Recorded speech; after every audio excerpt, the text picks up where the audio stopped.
Saya dulu juga begitu. Ya. Saya dulu juga begitu. Gusti Allah itu menguatkan batin sampean itu. Ya. Orang itu tidak akan kuat kecuali dengan kesusahan. Ya. Besi itu, emas itu, kalau nggak dibakar, tidak akan bisa dibentuk menjadi perhiasan. Sama batin jenengan itu, kalau tidak ditempa dengan kesusahan, tidak bisa jadi orang kuat. Tidak ada orang kuat yang tidak melalui jalur penderitaan. Tidak ada. Hatta Rasulullah tetap oleh Allah dijadikan yatim dulu. Setelah itu piatu. Setelah itu mbahnya nggak ada, setelah itu pamannya nggak ada, terus Rasul itu ditempa oleh Allah dengan penderitaan. Itu ibarat emas itu terus dibakar sampai keluar inti emasnya dan merekah jadi perhiasan yang indah. Jenengan juga begitu, Anda mahasiswa itu juga begitu dalam hidup ini. Maka kalau ketemu susah itu nikmati saja. Yang sabar, yang terima. Yang terima. Tapi tetap fokus, yang rajin, tetap. Nanti tiba waktunya akan jadi orang yang kuat. Nggak cemen. Nggak gampang ngeluh. Nggak, apa namanya gitu itu. Kuat ihtimalul adha. Kuat nanggung beban penderitaan yang berat. Hidup itu berat loh ya.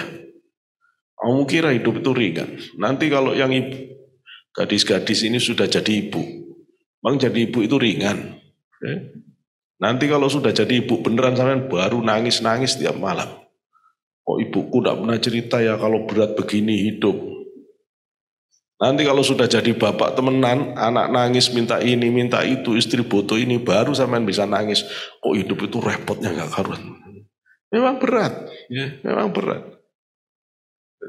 Nah itu butuh kekuatan batin. Ihtimalul adha. Bahwa itu ditempa, sekarang lagi ditempa. Nanti kalau sudah jadi orang, biasa bangun malam, biasa kerja kuat, ya biasa. Ini tidak pernah mengelus, begitu biasa. Biasa. Jadi tidak pernah menganggap begitu itu susah. Ya.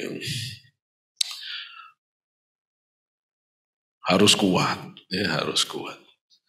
Dulu Kiai Yahya itu kuliahnya 2 di UNER jurusan fisika murni, di IAIN jurusan tafsir hadis, tapi selalu ngafalin Quran beliau itu. Jadi di kamarnya itu Quran semuanya. Tapi beliau tak sadar karena anaknya orang nggak punya, dikasih kos-kosan yang bagus itu nggak mau. Pindah ke tempatnya pemulung. Jadi dia tinggal dengan pemulung-pemulung. Yang kalau malam itu tikus ada di bawah. Ini kamarnya banyak. Kalau mandi nggak bisa, mandi pagi siang nggak bisa. Karena tempat mandinya nggak ada tutupnya. Nunggu malam nggak ada orang baru mandi. Jangan dilihat sekarang. Kalau sekarang sih perjuangannya nggak karu-karuan. Nggak karu-karuan. Itu mas saya nggak tahu. Karena mas saya waktu nyarikan tempat kos itu dicarikan yang baik, biar bisa belajar benar. Dia malah hilang. Begitu mas saya nyari di kampus tidak ada. Terus ditanya ada yang tahu tempatnya ada. Ditunjukkan. Begitu mas saya tahu kosannya ada di situ, mas saya langsung diem gini dok.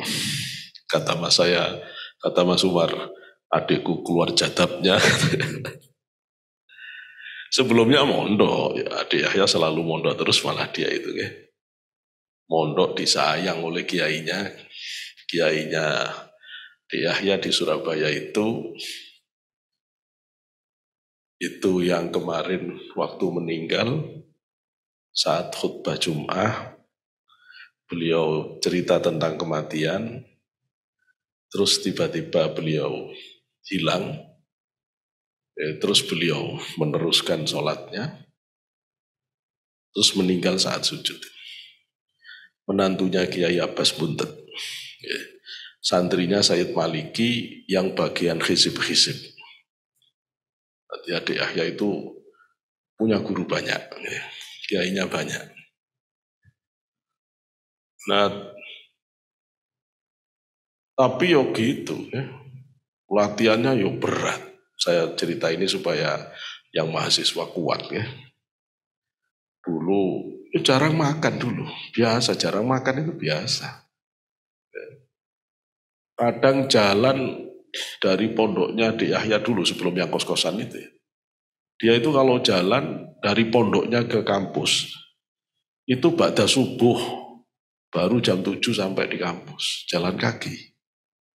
Tapi tidak ada kita itu yang mengeluh gitu, itu ada, biasa. Ya biasa, saya kuliah dari tempat kos saya ke kampus, itu sekitar 4 kilo jalan kaki. Bolak-balik berarti 8 kilo. Ya, makanya kalau saya disuruh jalan sekarang ya tetap seneng aja jalan. Dan kalau saya jalan insya Allah sampean keteteran ngejar saya. Soalnya jalan cepat cek. Ya. Nah serantan saya kalau ngelihat orang jalan temar, kelemar, nggak tendang. Sampean kalau pernah ke luar negeri ke Eropa, tidak ada orang Eropa jalan kelemar itu. Hatta perempuan-perempuan di Jerman kok jalan bet. Dan tidak ada yang pakai sepatu yang tidak ada talinya. Semua sepatu pakai talinya karena semua cepat. Terus saya mikir-mikir siapa yang mewariskan kelemar-kelemar itu di Indonesia itu. Ini budaya yang tidak produktif banget itu loh ya. Santri mihrab jangan kelemar-kelemar ya. Mau semangat yang berigas gitu loh. Yang berigas, yang rajin. Ya. Tapi waktunya istirahat ya. Jangan terus saking semangatnya terus gak istirahat malah kena gejala tipes apa nggak bener ya terlihat.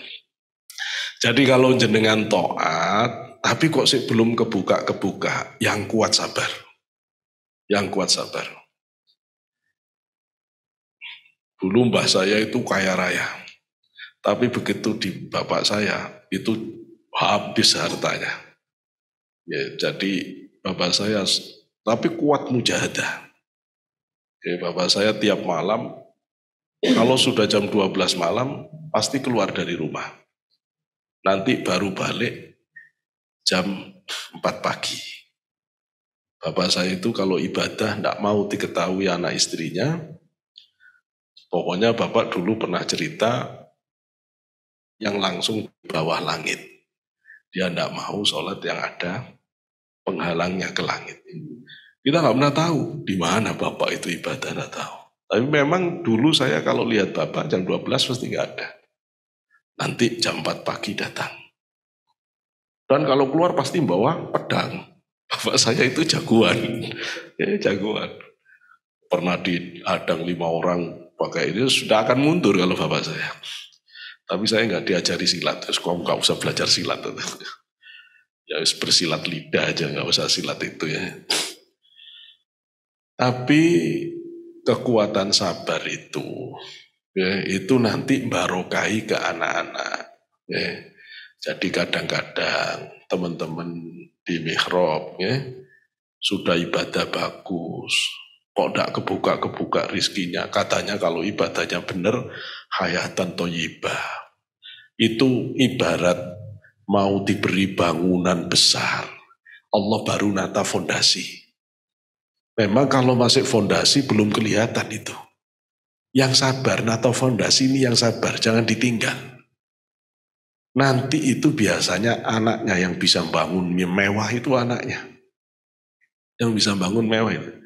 Cuma kadang-kadang anak yang nerima bangunan mewah itu seringkali tidak sadar kalau itu dibangun orang tuanya dari mujahadah riyadhah yang berat. Terus dia tidak mujahadah, tidak riyadhah, habis. Begitu sampai ke cucunya jatuh miskin lagi, jatuh repot lagi hidupnya. Ya iya, gitu loh ya. Maka sampean jangan sampai merusak hayatun thayyibah dengan tidak punya istiqomah ibadah. Orang yang tidak punya istiqomah ibadah, dia merusak kehidupan anak cucu setelahnya. Gitu loh ya, memberi beban berat minimal. Karena tidak mewariskan kemudahan hidup dengan doa dan ibadahnya.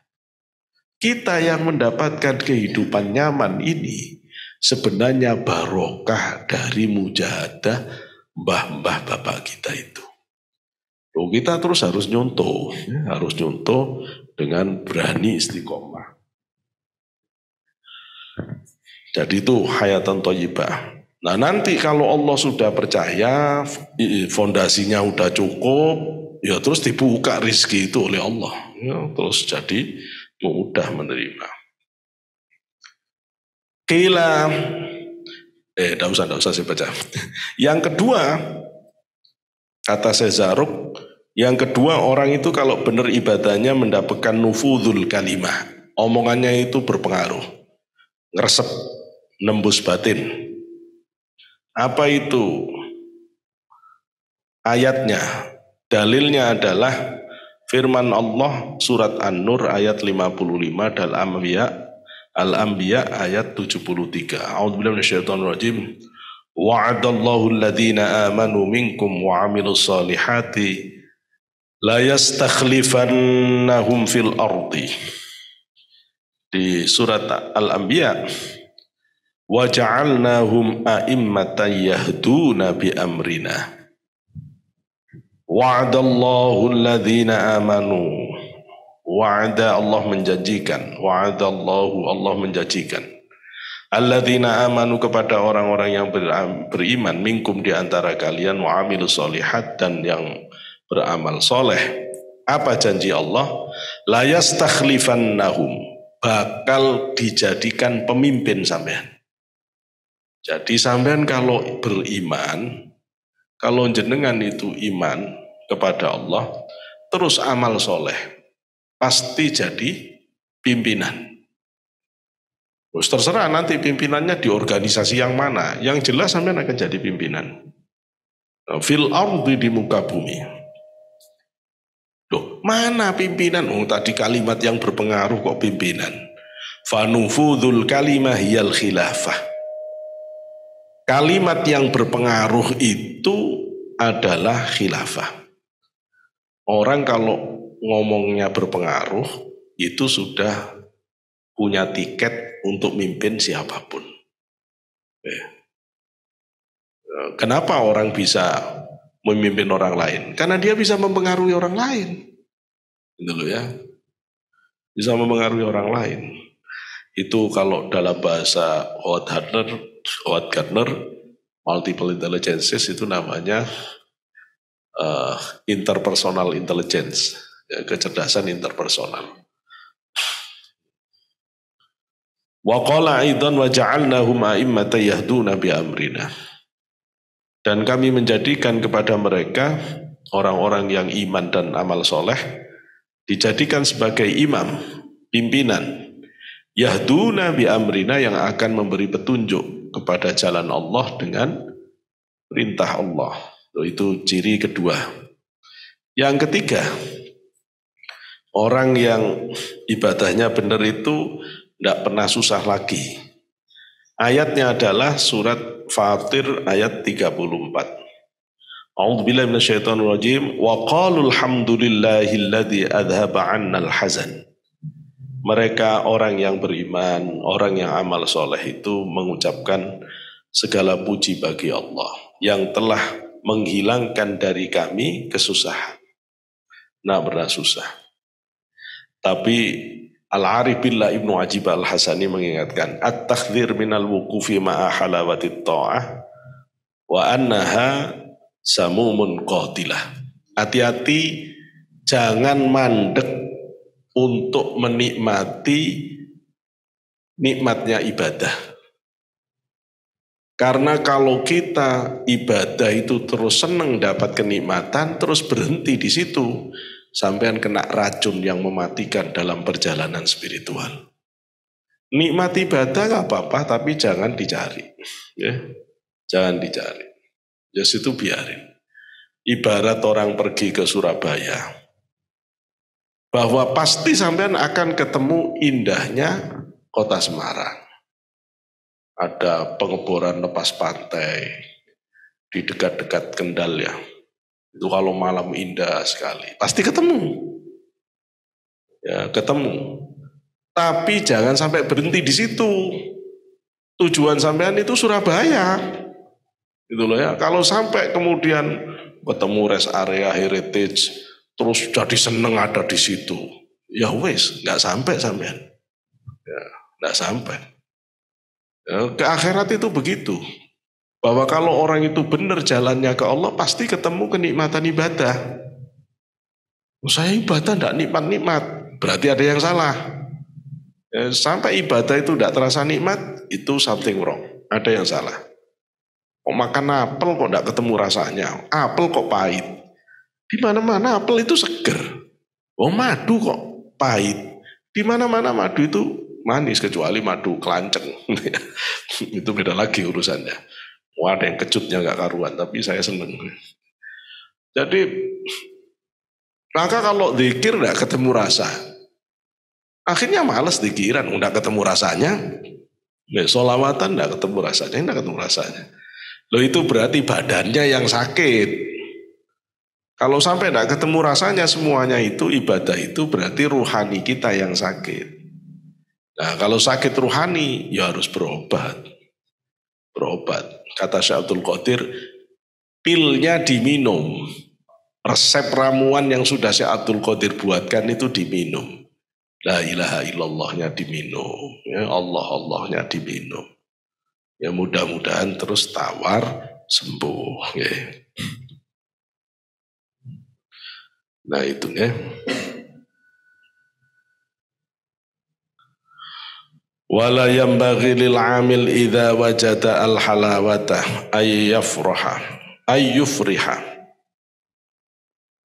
Enggak ya, ay yafraha biha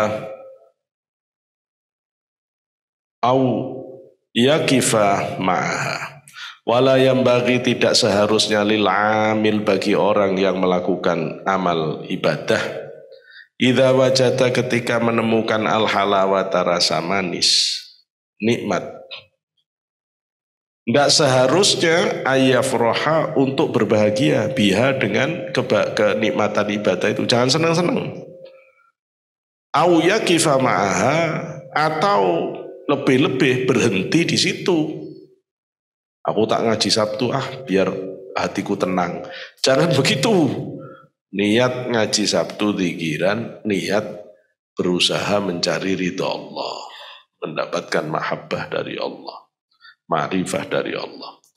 Li'annahu karena sesungguhnya seseorang yang beramal hanya mencari kenikmatan ibadah, fi dzahir secara zahir yakunu orang itu qaiman lillah. Secara zahir memang kayaknya orang itu tegak bersama Allah. Wa fil batin padahal secara batin innama qama li haddi nafsihi. Orang itu sebenarnya sedang memenuhi kebutuhan nafsunya, bagian nafsunya. Ya itu kalau orang nyari kenikmatan dalam ibadah itu orang itu munafik. Zahirnya kayak ngadep Gusti Allah, tapi batinnya sebenarnya sedang menyenangkan nafsu yang merindui ibadah. Banyak orang tidak sadar. Aku kalau diimami si fulan itu seneng. Sehingga kalau yang jadi imam si fulan, sholat jamaahnya semangat. Karena ngajinya enak. Jadi aku khusyuk. Itu bukan khusyuk, ya, itu bukan khusyuk.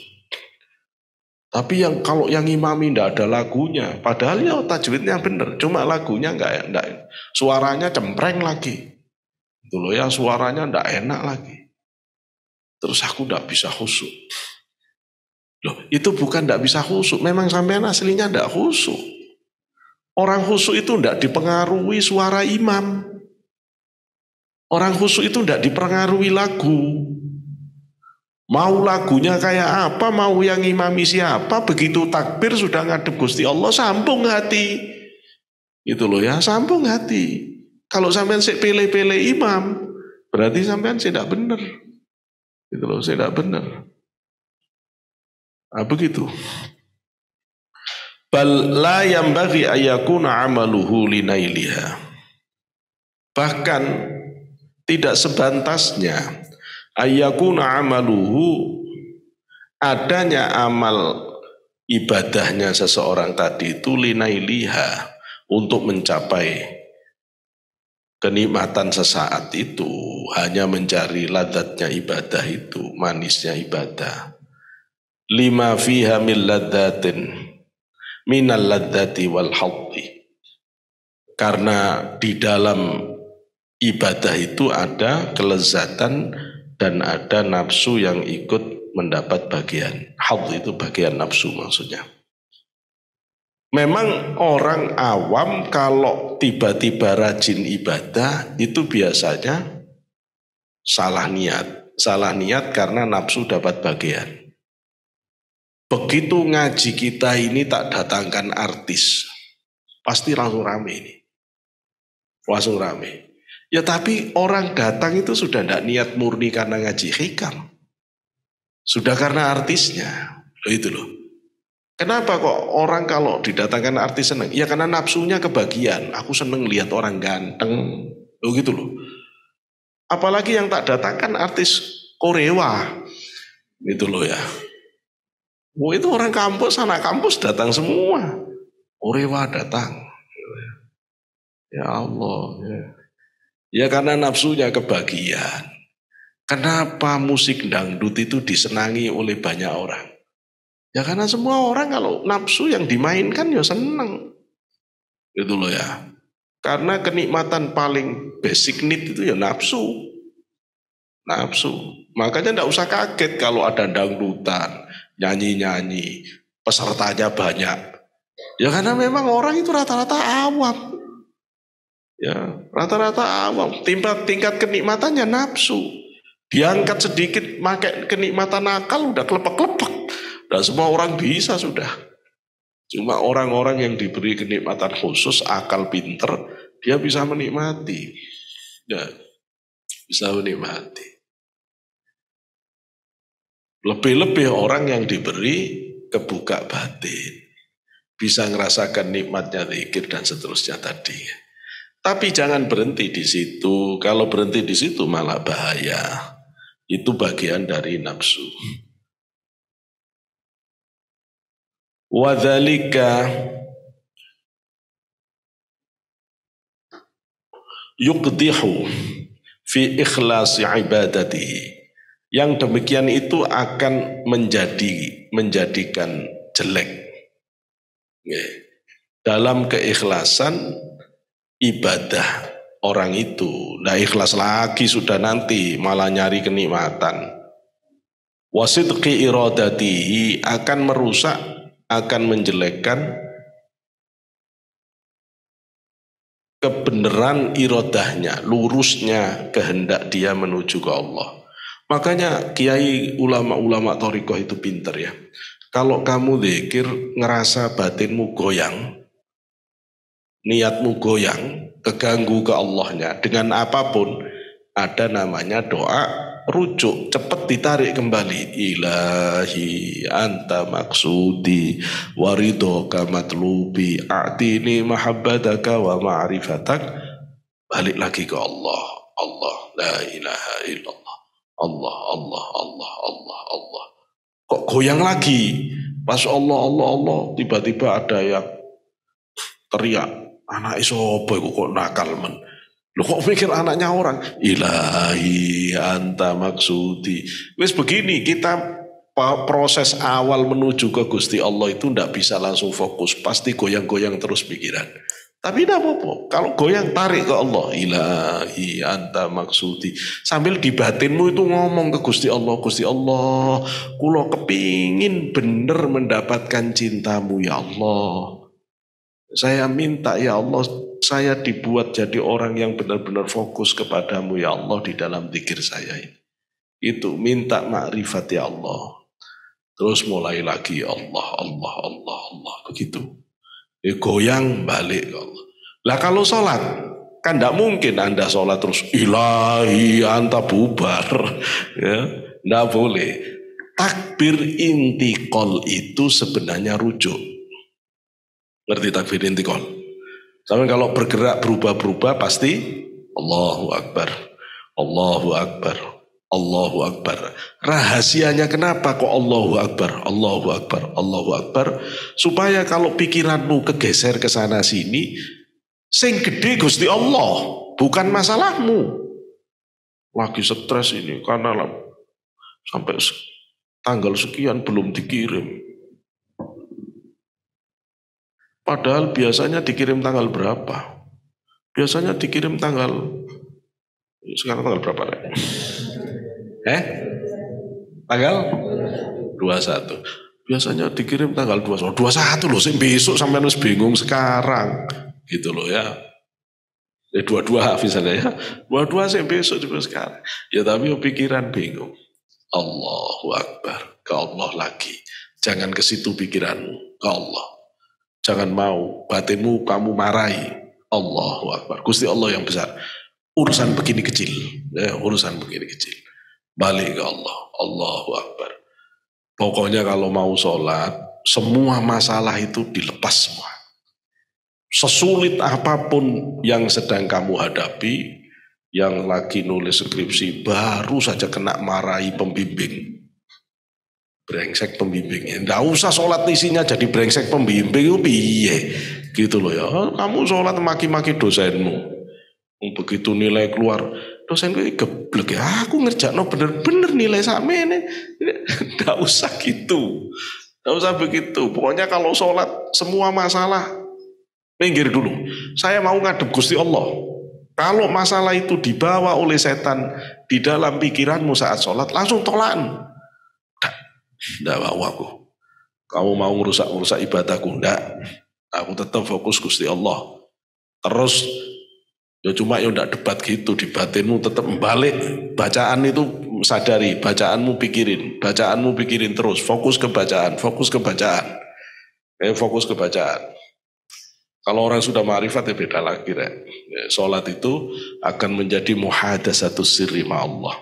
Sholat itu akan menjadi dialog batin yang rahasia dengan Gusti Allah. Mudah-mudahan binaringan ngicipi muhadasatus sirri ma'allah fi sholat. Oh itu nikmat ya.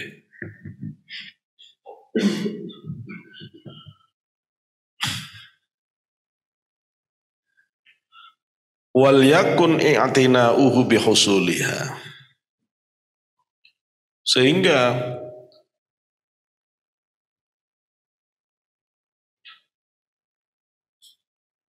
menjadi apa tadi awalnya wadzalika yang begitu itu akan merusak ikhlasnya ibadah, merusak benernya niat. Dan jangan juga kamu itu menjadikan i'tina wal yakun i'tina'ahu nah, menjadikan yang pentingnya itu bihusuliha. Jangan sampai ibadah itu terus jenengan itu tujuan yang terpenting itu nikmat ibadah. Jangan begitu. Saya pikiran supaya hati saya tenang. Jangan hati tenang itu bukan tujuan. Jangan itu yang dijadikan tujuan penting untuk bisa didapat, bukan itu. Bukan itu, tapi ridhonya Allah. Tetap ilahi anta maksudi. Jangan kota Semarang yang dijadikan tujuan. Tetap Anda mau ke Surabaya. Betul ya? Litakuna mizanan li'amalihi. Supaya hal itu bisa menjadi timbangan dari amal-amal ibadah orang itu. Wa muhikkan li ahwalihi, supaya bisa menjadi apa muhikan?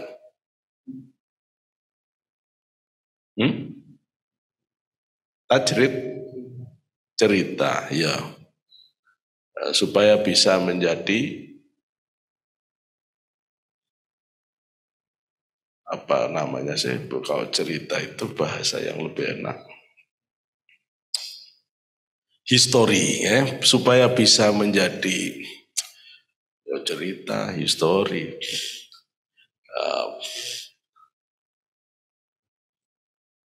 supaya bisa menjadi cerita bagi ahwalnya, ya, keadaan batinnya, supaya dia bisa menjadi cerita yang indah bagi perjalanan batinmu, batin orang itu. Yaitu berkaitan dengan makalah ke-72 ya, yang